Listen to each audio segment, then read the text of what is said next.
praktikum steril. Kali ini kita masuk ke percobaan tetes mata klorampenikol.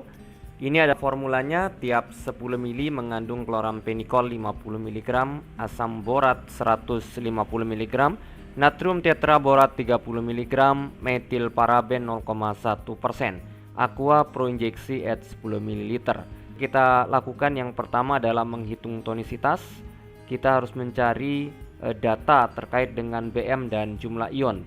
Klorampenikol BM-nya 323,13, jumlah ionnya 3. Asam borat BM-nya 61,83 dengan jumlah ion 2. Natrium tetraborat anhidrat BM-nya 201,22 dengan jumlah ionnya 3. Kemudian kita akan menghitung tonisitas dengan korelasi osmolaritas dan tonisitas.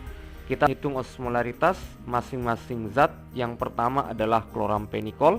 Kita rubah masanya dulu menjadi gram per liter sehingga menjadi 5 gram per liter dan dihasilkan angka 46,420. Kemudian asam borat dirubah dulu sekali lagi menjadi gram per liter sehingga menjadi 15 gram per liter. Kemudian kita masukkan ke dalam rumus sehingga didapatkan angka 485,20 miliosmol. Natrium tetraborat anhidrat 3 gram per liter dihasilkan 44,37 miliosmol. Sehingga kalau di total ketiga bahan ini dihasilkan 575,99 miliosmol. Kalau melihat korelasi antara osmolaritas dengan tonisitas, maka angka ini berada pada rentang yang hipertonis. Sekali lagi, untuk tetes mata ada fleksibilitas, diperbolehkan untuk sedikit hipertonis sampai hipertonis. Dengan rumus penurunan titik beku, kita hitung satu persatu. Dihasilkan untuk klorampenikol 0,087, asam borat 0,916 derajat, natrium tetraborat 0,083 derajat. Kemudian kita total, hasilnya 1,086 derajat. Tentu ini lebih besar dari 0,52 derajat. Secara otomatis ini disimpulkan hipertonis. Kemudian kita lanjutkan dengan penimbangan bahan. Tentunya kita menimbang dalam volume 10 ml agak sulit. Kemudian kita akan membuat dalam volume yang lebih besar, yaitu dalam volume 100 ml. Sehingga bobot masing-masing bahan, klorampenikol 500 mg, asam borat 1500 mg, natrium tetraborat 300 mg, metil paraben 0,1% dan aqua pro injeksi 100 ml. Kemudian metil paraben 0,1 gram, aqua pro injeksinya 100 dikurangi seluruh bahan dihasilkan 97,6 ml. Proses pemanasan dan sterilisasi akhir, maka ditambahkan 20%-nya sehingga menjadi 117 ml. Inilah jumlah aquades yang dibutuhkan sesungguhnya di dalam membuat sediaan steril ini. Kemudian kita siapkan bahan-bahannya. Yang pertama adalah zat aktifnya, yaitu adalah klorampenikol. Kita siapkan di atas meja timbangan. Kemudian asam borat, selanjutnya natrium tetraborat kita siapkan juga di atas meja penimbangan. Kemudian yang terakhir adalah metil paraben, dan yang terakhir adalah aquades. Ini adalah kemasan yang kecil. Anda bisa menggunakan tentunya kemasan yang lebih besar, misalnya setengah liter atau 1 liter. Kemudian yang kita lakukan selanjutnya adalah menimbang. Diawali dengan proses penaraan. Sekali lagi, ini adalah sama semua dalam setiap percobaan. Diawali dengan ditara timbangan ini. Proses penaraan ditandai dengan angka 000 ya di monitor timbangan ini. Setelah dia tara, tentunya Anda timbang satu persatu bahannya. Misalnya salah satu ini kita timbang dulu ya, Anda bisa menambahkan atau mengurangi bahannya apabila bobot yang Anda inginkan belum tercapai atau lebih, ya. Kemudian Anda melakukan kalibrasi untuk menandai batas volume sediaan tetes mata chloramphenicol ini. Tentunya dengan menggunakan Aquades, Anda masukkan dalam gelas ukur terlebih dahulu, kemudian Anda masukkan ke dalam botol yang akan Anda gunakan untuk membuat larutan tetes mata ini. Habis, kemudian selanjutnya Anda tandai batas atas dari permukaan air ini menggunakan double tip. Ya, ini adalah batas volume 100 ml yang akan kita tambahkan nanti pelarutnya untuk membuat tetes mata ini. Kemudian Anda nyalakan UV-nya dulu selama 30 menit untuk membersihkan LAF, ya, dari segala mikroorganisme pada lambda 254. Selanjutnya Anda bersihkan lantai LAF dengan antiseptik, misalnya alkohol 70%. Kemudian kita siapkan alat dan bahan yang akan kita gunakan untuk membuat tetes mata chloramphenicol ini di dalam ruang LAF seperti ini.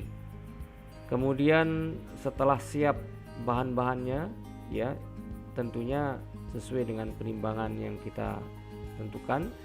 Kemudian kita siapkan Aquades yang hangat, ya, atau yang sudah kita panaskan, ya, untuk membebaskan Aquades dari CO2. Kemudian kita siapkan labu ukur 100 ml untuk melarutkan bahan-bahan kita. Ya. Intinya adalah proses ini sama pada pembuatan sediaan steril yang sebelum-sebelumnya. Kemudian Anda masukkan satu persatu, kemudian Anda tambahkan pelarut, Anda masukkan lagi, tambahkan pelarut lagi, seperti itu. Kemudian Anda add-kan sampai volume 100 ml di labu. Kemudian digojok, ya, seperti ini untuk mempercepat proses pelarutan zat-zat kita. Kemudian setelah larut semua, terakhir adalah Anda akan tambahkan karboadsorben yang berfungsi untuk menyerap pirogen dan partikulat-partikulat asing sehingga dihasilkan larutan yang jernih. Kemudian setelah semua masuk karboadsorbennya, Anda gojok kembali tentunya, ya, untuk menghasilkan larutan yang jernih, ya. Anda gojok dulu, ya, nanti larutannya berubah menjadi hitam sesuai dengan warna karboadsorben. Kemudian setelah itu Anda saring, ya, menggunakan kertas saring. Proses penyaringan bisa sekali, 2 kali, bahkan 3 kali kalau memang belum didapatkan larutan yang jernih. Kemudian ini kita saring seperti ini, nanti akan dihasilkan larutan yang jernih, yang bebas dari partikel-partikel melayang. Saring di dalam Erlenmeyer. Nah, ini adalah hasil penyaringan kita, dihasilkan larutan yang jernih yang bebas partikulat asing. Kemudian kita akan masukkan larutan ini ke dalam botol yang sudah kita tara. Selanjutnya kita cek pH, ya, kita cek pH produk ini. Kita bisa optimalkan pH-nya dengan penambahan HCl maupun NaOH sesuai dengan yang dipersyaratkan tentunya. Kemudian kita akan lakukan proses sterilisasi akhir ke dalam autoclave, ya, di ruang sterilisasi tentunya. Kita masukkan ke dalam kontainer kita seperti produk-produk yang sebelumnya. Kemudian akan kita bawa ke ruang sterilisasi melalui lorong yang sudah didesain untuk menghubungkan ruang steril dengan ruang yang lain. Dalam hal ini adalah ruang sterilisasi. Kita buka dulu ya, kemudian ya kita kaitkan penyangganya. Akan kita transfer atau kita hantarkan tetes mata klorampenikol ini lewat lorong ini, kemudian akan diambil oleh bagian yang akan melakukan proses sterilisasi akhir menggunakan autoclave di ruang sterilisasi maksud saya. Kemudian kita tutup kembali. Kita tutup kembali sampai rapat untuk menjaga kebersihan dari ruang steril ini. Selanjutnya kita bisa masuk ke ruang sterilisasi. Ya, kita siapkan autoclave-nya, kita cek kontainernya apakah sudah air yang ada dalam kontainer ini apakah sudah mencukupi batas yang ada di dalam alat ini. Kemudian kita tempatkan tetes mata kita.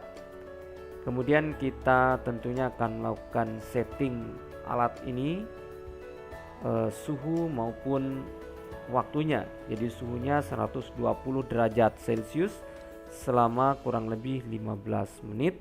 Kemudian kita nyalakan powernya sehingga alat ini sudah mulai bisa bekerja. Apabila sudah selesai proses sterilisasi, tentunya kita akan membuka tutup autoclave ini ya. Kemudian kita akan ambil produk kita ya. Inilah hasil dari sterilisasi akhir tetes mata klorampenikol. Selanjutnya kita akan melakukan cek kualitas atau mutu dari tetes mata ini, antara lain adalah kejernihan dan kebocorannya. Kita akan bawa tetes mata klorampenikol ini ke ruang administrasi, sekalian akan dilakukan proses packaging dan labeling. Kita sudah berada di ruang administrasi. Yang pertama kita lakukan adalah mengecek kejernihannya di latar belakang kain warna hitam supaya kontras dengan larutan kita. Anda lihat seperti ini. Kemudian kita cek kebocoran dengan cara kita balikkan kepala botolnya menghadap bawah. Kita cek, kalau tidak ada rembesan maka tidak terjadi kebocoran. Selanjutnya kita packaging ya sesuai dengan volume yang diminta 10 mili 10 mili 10 mili dari input dari tetes mata yang 100 ml ini. Kemudian kita beri label yang sudah kita siapkan berisi informasi terkait dengan produk kita. Inilah akhir dari tutorial tetes mata klorampenikol. Terima kasih banyak atas perhatiannya.